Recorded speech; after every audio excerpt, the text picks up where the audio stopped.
Robin Slim, how you doing? Slim. We're good. How are you doing, Speech Impediment Man? Good, just hanging out on a Wednesday night, getting ready to do my NFL picks with Sam the Man from Reckless Radio Airwaves. Every week, me and Sam do a pick. Sam turned me on to you guys. I always wanted to do your show. I hear you guys are happening, and I just wanted to always do your show. Thank you, my friend. Thank you, and we appreciate you coming on. And yeah, Sam is an awesome dude. Sam's awesome.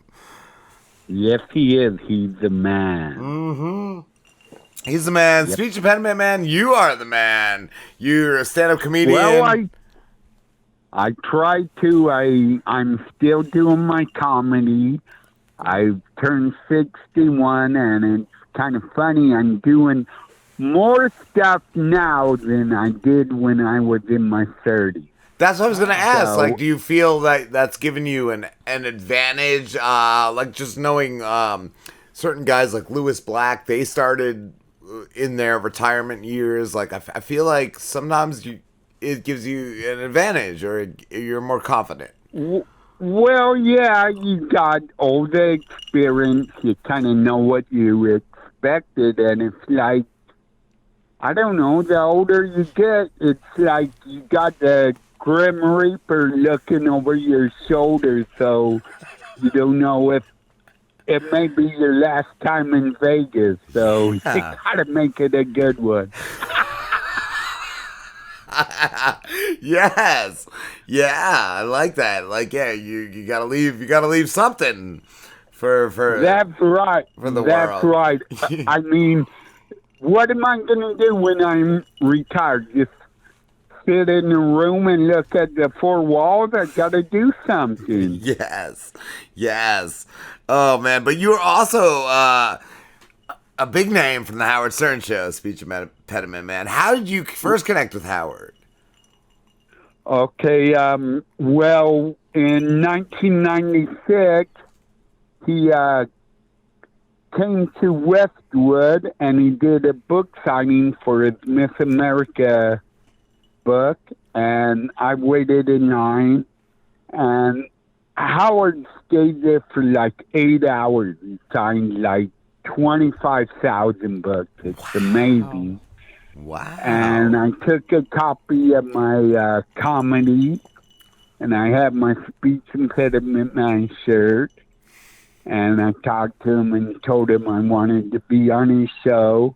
He goes, "We'll be in touch." And then I started calling into his show, and he put me on more and more. And then one day, Baba Booey called me out of the blue and said, "Hey, why don't you come to New York and fit in, and it'll be a good time." And it was a great experience. And people ask me why I like Howard Stern, and I'm like, hell, anyone that introduces me to strippers and porno stars and puts me on TV is okay in my book. And it's just been fun after that. I mean, you haven't lived until you've thrown baloney at a stripper's ass. I feel like nobody does that anymore. I feel like nobody does that anymore. Yeah, that's. Well, I think Howard in that. I mean, I go to club and I tell everyone, I go, yeah, you may have other comedians, but have anyone thrown baloney at a stripper's ass? And that's a resume maker. You got it there, Speech Impediment Man. That's a resume maker. I would put that. I would tell it to anybody. Job interviews, anybody. I would just scream it on the street. Yeah. I just did a show in Las Vegas at the LA Comedy Club with Bob Levy, and Bob. Well, he's getting older now, but I remember when I performed with him with the Killers of Comedy, he used to have a cheese ass where he would eat blue cheese out of a chick's ass. And that was always a crowd pleaser. That's great. That's good. Do you get a lot of hecklers, Speech Impediment Man? You know, I get some hecklers. I like hecklers. You know, a lot of comedians don't like hecklers, but I always think hecklers kind of add to the show. I mean, if you could get the Irish side and insult the heckler and make fun of him and make it look like he is the dick and the audience knows he's the dick, then it just adds to the show. Yes, that's a cool thing. Speech Impediment Man, your phone's breaking up a little bit. I'm sorry, I have an impediment phone too. I'm sorry. Is this better? Sounds a little better. Yeah, sounds a little better. Yeah. Okay. Cool. Okay. Cool. I saw too. Probably in that area. Yeah. You gotta. They're so picky. They're so touchy. This new technology. You gotta be just in the right spot. I saw too. I remember from that. You know, sometimes I miss the old landlines. Right? That's what I didn't know. I thought maybe you might have had a landline. Yeah, but the landlines had way less issues. No, like when I first was on Howard, he loved when people called in on landlines because landlines are more for now.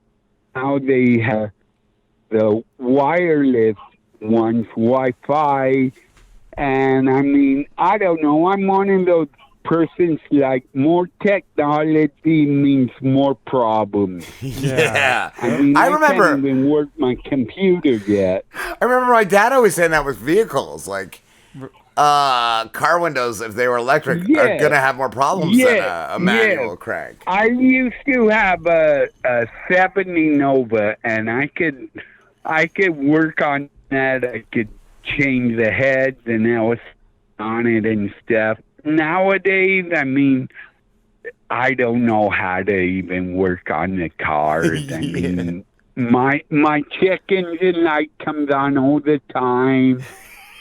I mean, every time that goes on, I mean, are you like me? I mean, you're driving, especially like I'm going to a gig, and I'm driving long distance, and then the light comes on. Like freaking paranoid.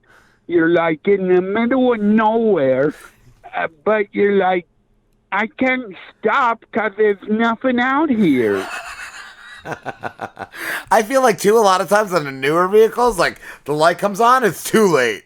The car just dies. The car dies. Right. You're stranded. You're just there. Right. And at a point, you're like, you know, if it blows up, it blows up. I've had it. I've lived a good life. I mean, what the hell?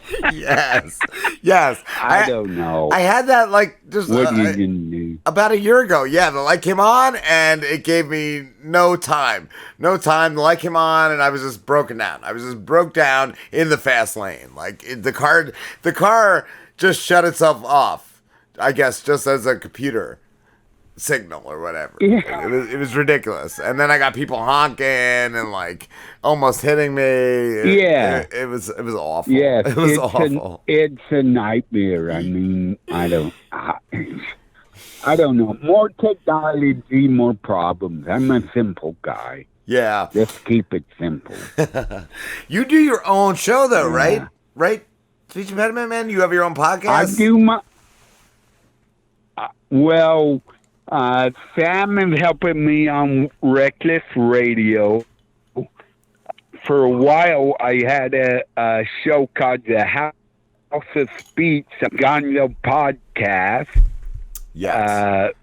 But that went out of business. The owner frickin' embezzled a bunch of money from, what was that, Hollywood Videos. and he got thrown in jail. So, Really? I didn't even know that. Oh my God. Yeah, yeah. We had High Pitch Eric on the show. We had Medicated Pete. We had different shows. In fact, we had what is that? Honey Boo Boo from. Yeah, what was that chick on? Honey Boo, Honey or Boo was it was- just called the Honey Boo Boo Show? No, there was another show though, like My Big Fat Daughter. Or something. We had another show. I can't remember exactly who the girl was, but okay. When I called up to get on, she goes, "Oh, I'm a big Speech Impediment Man fan. I've heard him on Howard Stern all the time," and she was asking sex questions. And when she goes, "I'm a Speech Impediment Man fan from Howard Stern," I'm figuring, well, she's cool. Allison goes, so I'm going to say. So I'm asking her about anal sex, like, Ron Jeremy told me this once, that you're going to have anal with the girl, you want to, like, point her ass up in the air and point her head so the shit is going down and you don't get the shit on your helmet. That's amazing. And the lady got offended by that. And I'm like, why? wait a minute. You said you're a Science. Speech Impediment Man fan and you've heard me on Howard, so you got to know what's coming. Yeah. I mean, I don't understand these people. I mean, and nowadays, I mean, have you seen this thing that they came out with these passports where you don't have to check male or female, you could check X, which means I don't know what you are. You don't have to tell anyone. Just X. Just like, Does that mean you're like a mutant Yeah. from the X-Men? Is that what that is? yeah, Yeah, and last night some lady was on the news, and she looked like that Omar lady, Muslim lady, and she had the sheet all on her, and they're asking her about it, and she goes, "I don't have to tell people my sex," and you're like, well, what's the big difference here? You're one or the either other. you're a dude or you're a chick. Yeah. Who cares? Yes. Or even if you identify as one, go by that one. Like, Right. say you're that one. Right. I mean, nowadays everything's just crazy. The left, I don't know what they're doing. Some of it's like, I'm they, I'm them. Like, what is that? You're a couple I'm they, people? I'm them. And then when you call them a they or a them, they get pissed off, and you're like, well, what am I supposed to do How here? dare you call me a therm? That's, A therm. that's right. them. It's true. Yeah, you're never right. That's it. They're always You're right. never right. Yeah. Yes. I agree. Yes. And I was watching those hearings about the DOJ dude. Have you seen these? This guy Garland is a real jack-off. One of the senators, he told him off. He goes, "You're a disgrace and you need to resign immediately." No. And I'm like, you laughing.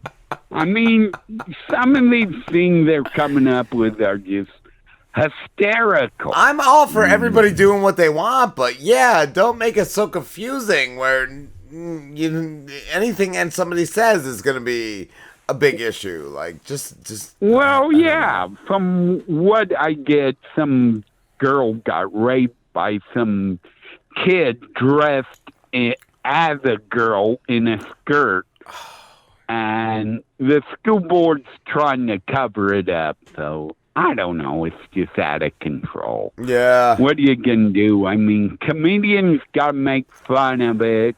That's another thing. Comedy was one of the last free areas, yes, I it feel. is. And now they started going after comedians. I'm like, you know what? I'm a comedian. If I see something funny, don't blame me for making fun of it. I mean, that's my job. We're jerking off to it. That's what I would say. This is true. This is true. Right? If it's This wrong, is I don't true. want to be right. That's right. That's right. Jeffrey, are you still Isn't on? Are you still on Howard Stern? No, I'm not. Howard, he does it out of his basement. I heard that. Things have changed. He's totally turned to the left. He's one of the Hollywood elite. Yeah. He pals around with Jimmy Kimmel. I mean, Howard could do what he wants, but I mean, a lot of people find it hypocritical. I mean, he made his money one way, and now he turned the other. Or still walk a line. Walk a line where you're. That's right. Not one way or the other. That's right. Be in the middle, yeah. That's right. Guys like me and Elephant Boy that got up at 2:30 in the morning, and we're on hold for a couple hours to talk to him. We're his real fans, not Whoopi Goldberg or Rosie O'Donnell or any of them Hollywood yentas. So is he still on Sirius or? Yeah, I didn't know. I have heard he's gone. His own type of thing. Yes, he's still on Sirius. He does Monday, Tuesday, and Wednesday. He doesn't even do Robin doesn't do the news anymore. Really? Yeah, to tell you the truth, I mean, I don't even listen to the show just because he's so far to the left. Wow. A lot of fans tell me that all they do is listen to Howard 101 to listen to replays. To older stuff, yeah.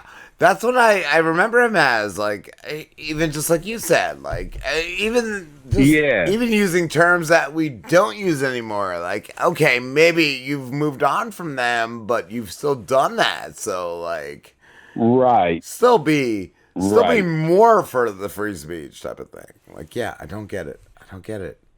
Well, true. Yeah. I think what pissed a lot of people off is when he had Andrew Cuomo on his show. Did he helped promote his book, and I think that kind of pissed a lot of people off. Yeah. I mean, he could do what he wants, but Yeah. I mean, I don't know. I find it hypocritical. I even found it back in the earlier days when I gotta come out and say I was more of an Opie Anthony fan when they started coming out, and he was trying to silence them. Like, he just seemed like a hypocrite even back then, where they were owned by the same company, and he tried to get them where they couldn't even talk about him. Like, that just seemed like... Well, yeah. Well, funny you bring Opie and Anthony up. Lately, I've been...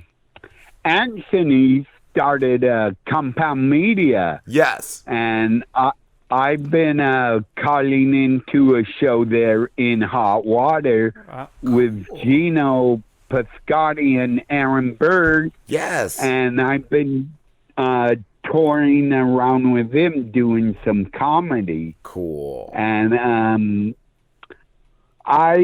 I really didn't know Anthony, but we were in Cleveland, and I sat down and talked to him, and he seems like a real good guy now.